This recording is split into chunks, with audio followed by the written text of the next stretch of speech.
सभी भाई बहनों को जय मसीह की स्वागत है आपका हमारी मसीही वचन यूट्यूब चैनल में। इससे पहले मेरे प्रिय भाई बहनों के वीडियो को स्टार्ट करें, आप हमारी मसीही वचन यूट्यूब चैनल को सब्सक्राइब कर दें। आज हम जिस बारे में बात करने वाले हैं वो है कि स्वर्ग में लूसीफर ने बगावत क्यों की, क्यों उसने अपने आप को इतना महान समझा, उसका मुख इतना क्यों चमकता था।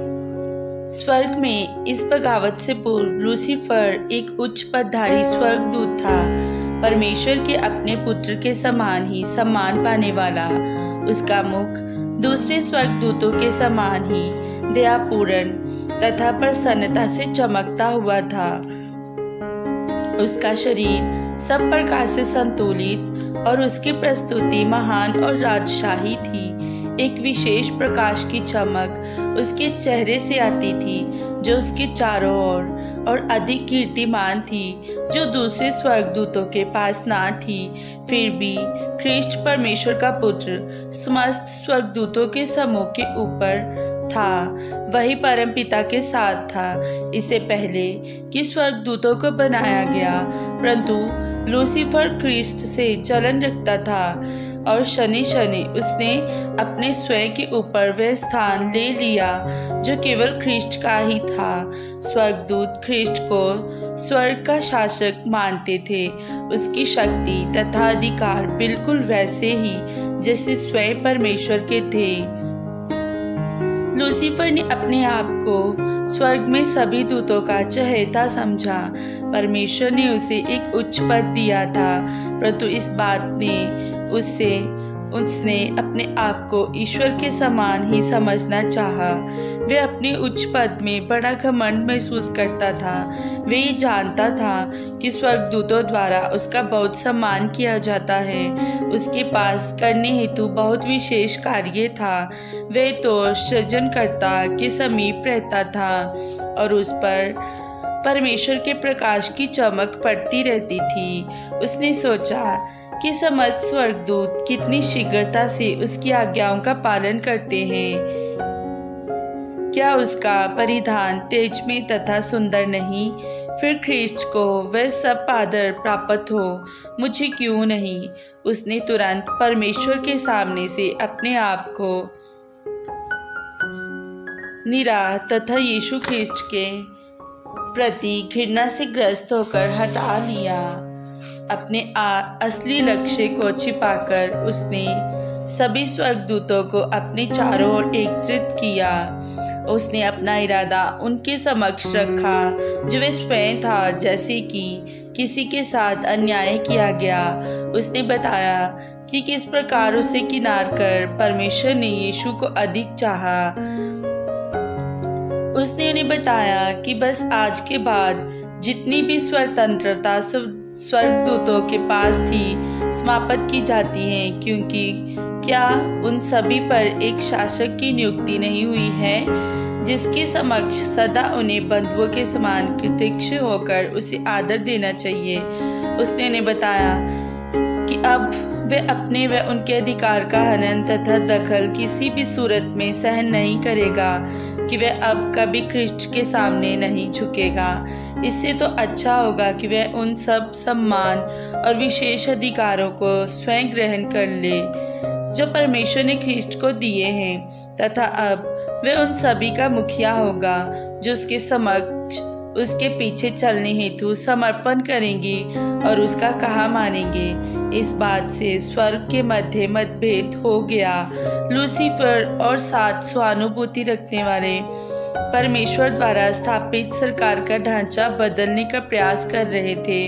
उन्होंने पुत्र के अधिकारों के प्रति बगावत कर दी।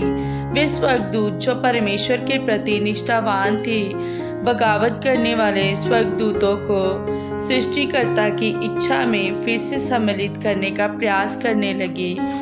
बगावत का अर्थ विद्रोह, घृणा करने वाला, अधीनता का त्याग करने वाला। उन्होंने ये स्पष्ट रूप से दर्शाया कि ख्रीष्ट परमेश्वर का पुत्र है तथा वे स्वर्गदूतों के निर्माण से पूर्व ही परमेश्वर के साथ था। वह जो परमेश्वर के दाएं हाथ पर खड़ा रहा है उसके विनम्रतापूर्ण तथा सहज अधिकार को आज तक किसी ने प्रश्न चिन्ह नहीं लगाया तथा उसने जो भी आज्ञाएं दी उन सबों को हर्षता प्रसन्नता द्वारा स्वर्गदूतों ने पूर्ण करा। उन्होंने इस बात को स्पष्ट करा कि ख्रीष्ट को दिया गया विशेष आदर लूसीफर को भी प्राप्त है।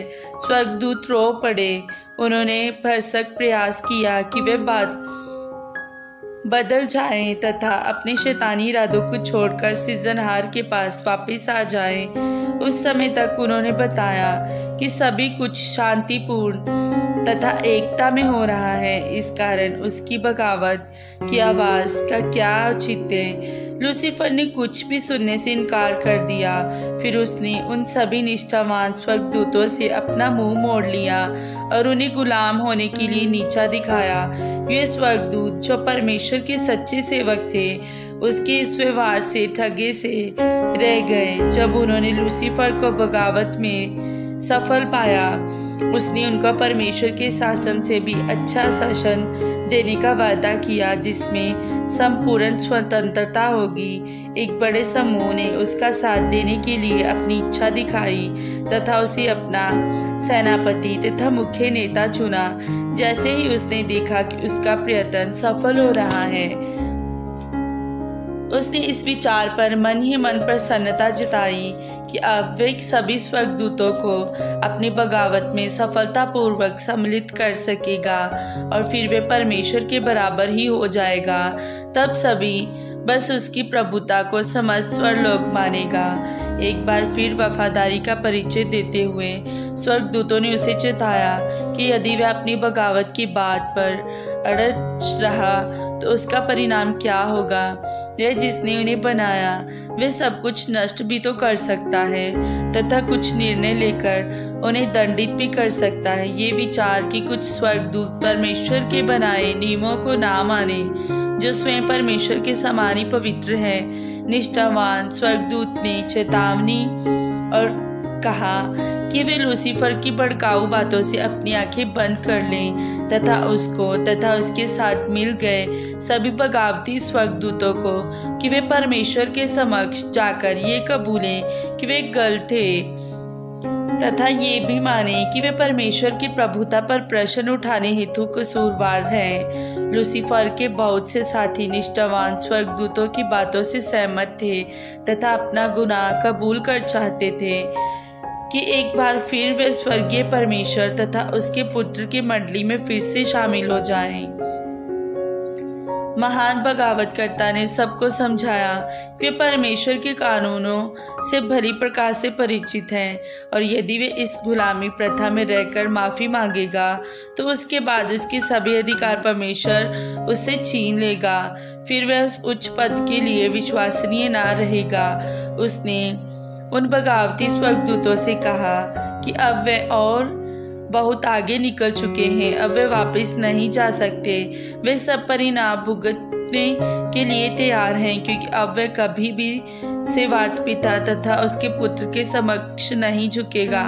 उसने भी ज्योतिषियों कि अब परमेश्वर हमें क्षमा नहीं करेगा, इसलिए जो हम चाहते हैं कि हमारा हो उसे हमें जबरन छीनना होगा।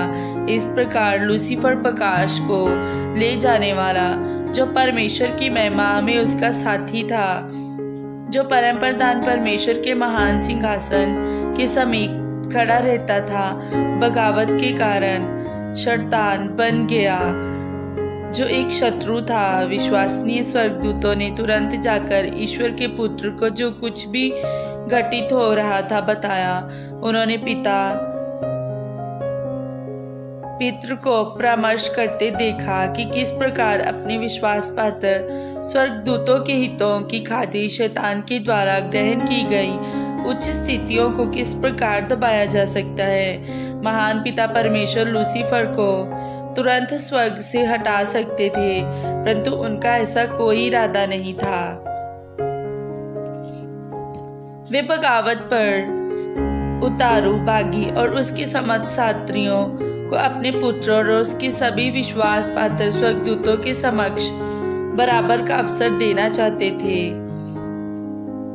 इस युद्ध में प्रत्येक स्वर्गदूतों के पास दल बदलने का अवसर भी था, जो सब देख सकते थे। ये सुरक्षित ना होता कि जिन्होंने बगावत का साथ दिया उन्हें और स्वर्ग में रहने दिया जाए। उन्होंने परमेश्वर के ना परिवर्तित होने वाले नियमों के विषय में भली प्रकार जान लिया था।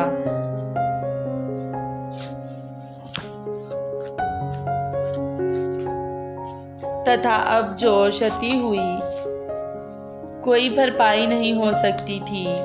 यदि परमेश्वर अपने मुख्य शत्रु के प्रति अपनी शक्ति का उपयोग करते तो उन सभी बगावत करने वाले स्वर्गदूतों का पता कैसे चलता। इस कारण परमेश्वर ने दूसरा रास्ता अपनाया, क्योंकि वे अपने न्याय को सबके समक्ष दिखाना चाहते थे। परमेश्वर ने निजाम के विरुद्ध बगावत एक बहुत बड़ा अपराध था। समस्त स्वर्ग में उथल पुथल चल रही थी। सभी स्वर्गदूतों को लश्करों में उन्हें नियंत्रण करने वाले सेनापतियों के साथ बहुत सी टुकड़ियों में बांटा गया था। शैतान परमेश्वर के कानूनों के विरुद्ध उठ खड़ा हुआ था, क्योंकि वे अपने को उस सबसे उच्च पद पर स्थापित करने हेतु बहुत उत्साहित था, तथा वे परमेश्वर के पुत्र के अधीन रहकर उसका सेवक नहीं बनना चाहता था। स्वर्ग के सभी दूतों को पिता परमेश्वर के समक्ष उपस्थित होने की आज्ञा दी गई। शैतान के बिना शर्म लिहाज के अपनी नाखुशी को जाहिर कर ये बताया कि ख्रीष्ट को उससे अधिक सम्मान प्राप्त है। वह घमंड के साथ सर ऊंचा कर परमेश्वर के समक्ष खड़ा रहा और मांग की कि उसे भी परमेश्वर के बराबर होना चाहिए। विश्वासी और अमाकारी सभी दूत उसकी इस दृढ़ धर्मी देख रो पड़े। उसने शैतान की स्वयं की अभिमानी से भरी बातों का उन्हें दुख था। परमेश्वर ने घोषणा करी कि सभी बागी अब स्वर्ग में नहीं रह सकते। अब तक अपने उच्च तथा प्रसन्न अस्तित्व में वे परमेश्वर की आज्ञा और उसकी प्रभुता को मानने के कारण रह पाए थे, उस नियम के अंतर्गत जिसमें उन्हें उच्च कोटि के ज्ञान से परिपूर्ण रखा गया था। परंतु वे जिन्होंने स्वर्ग के नियमों को तोड़ा, उनके बचाव का कोई भी मार्ग नहीं था। शैतान बगावत कर और दुस्साहसी हो गया तथा सृजनहार के स्वर्गीय नियमों के प्रति अपनी नाराजगी जाहिर की। उसने इस बात पर जोर दिया कि स्वर्गदूतों को पूर्ण स्वतंत्रता मिलनी चाहिए तथा उन्हें अपनी इच्छा से कार्य करने देना चाहिए, जिससे वे सही दिशा में जा सके। कानून उसके मुताबिक एक बेड़ी थी जो उन्हें कार्य करने में बाधा उत्पन्न करती थी, और यही कानून समाप्त करने हेतु उसने विपक्ष में खड़े होने का साहस किया। स्वर्गदूतों का आनंद उनके द्वारा स्वर्गीय नियमों के प्रति निष्ठा पर टिका था। प्रत्येक के पास करने हेतु विशेष कार्य रहता था, परंतु शैतान की बगावत के समय तक स्वर्ग में मेल मिलाप का संपूर्ण वातावरण था। फिर स्वर्ग में युद्ध आरंभ हो गया। ईश्वर पुत्र स्वर्ग राजकुमार तथा उसके विश्वास पात्र स्वर्गदूतों का युद्ध उस घोर शत्रुता उसके समस्त पिकरों के विपरीत छिड़ा हुआ था। ईश्वर पुत्र तथा सच्चे और वफादार स्वर्गदूतों का पलड़ा भारी था। इस कारण शैतान और साथियों को स्वर्ग से निकाल दिया गया। सभी बाकी स्वर्गदूतों ने इस न्याय की सराहना की तथा परमेश्वर के इस प्रतिक्रिया पर एक स्वर से हामी भरी। स्वर्ग में बगावत का नामो निशान तक न बचा था। सब कुछ पहले जैसा शांत और योग्यमान हो गया था। स्वर्गदूतों ने बिछड़े साथियों के लिए शोक बनाया, जिनके साथ उन्होंने कभी अच्छे दिन व्यतीत किए थे। समस्त स्वर्ग में उनकी हानि का आभास किया गया। पिता ने अपने पुत्र के साथ मिलकर अपनी योजना को तुरंत पूर्ण करने का निर्णय लिया कि किस प्रकार मानव का पृथ्वी पर बसाया जाए। परमेश्वर का विचार था कि मानव को कुछ समय हेतु परख अवधि में रखा जाए, जिससे उसकी परमेश्वर के प्रति निष्ठा को परखा जा सके। इसके पहले कि उसको अनंत काल का जीवन प्रदान किया जाए। मानव के लिए परमेश्वर का विशेष प्रेम मिलना था। वो स्वर्गदूतों से वार्तालाप कर सकते थे तथा इसी प्रकार से स्वर्गदूत उनसे संपर्क साध सकते थे। परमेश्वर ने उन्हें अपनी वफादारी के घेरे में बांधकर रखने का कोई विचार नहीं किया। मानव तो अपनी स्वतंत्रता इच्छा के साथ उत्पन्न किया जाना था।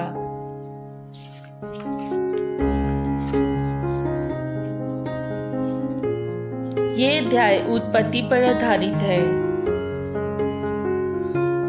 पिता पुत्र ने मिलकर जो महान योजना बनाई थी वह थी पृथ्वी का सृजन। उस पर उन्होंने कार्य करना आरंभ कर दिया। इसके बारे में हम अगली वीडियो में जानेंगे। तो मैं विश्वास करती हूँ कि आपको ये वीडियो पसंद आई होगी। सभी भाई बहनों को जय मसीह की।